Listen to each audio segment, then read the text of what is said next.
হাসপাতালের বিছানায় কাতরাচ্ছে ছোট্ট শিশু। হামে আক্রান্ত হয়ে কষ্ট হচ্ছে শ্বাস নিতেও। বিছানার পাশেই দুশ্চিন্তা নিয়ে বসে আছে মা।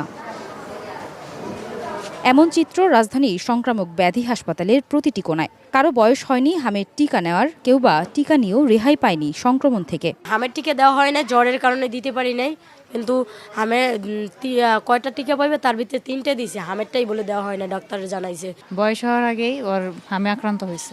হামের টিকার আগে এই ধরনের অসুস্থ হয়ে গেছে, এই কারণে দিতে পারিনি, কারণ এই জায়গাতে আশা করছে। ঢাকার বাইরে থেকে আসা অনেকেই বলছেন শিশুদের টিকা দিতে হাসপাতালে গেলেও পাওয়া যায়নি হামের টিকা। হামের টিকা সব দিয়ে দিছি, 2টা টিকা বাকি আছে। 2 দিন মার্চ মাসের 13 তারিখ কইছিন যাইতাম, মার্চ মাসের 13 তারিখ গেছি, কইছে আইসা না। পরে আবার আরেকদিন গেছি, কইছে আইসা না। আইলে আমরা খবর দিম। পরে আর এই টিকাটা দেওয়া হয়নি। একেবারে চোখ বন্ধ হয়ে পড়েছিল 7 দিন। এখন একটু আগের থেকে একটুই হয়, উন্নত হয়েছে।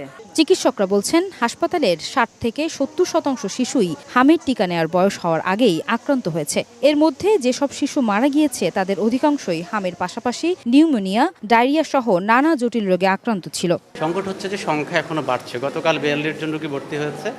তো আমরা যে পরিমাণ রোগী ছুটি দিচ্ছি আর যে পরিমাণ ভর্তি করছি, ভর্তি রোগীর সংখ্যা দিন দিন বাড়ছে।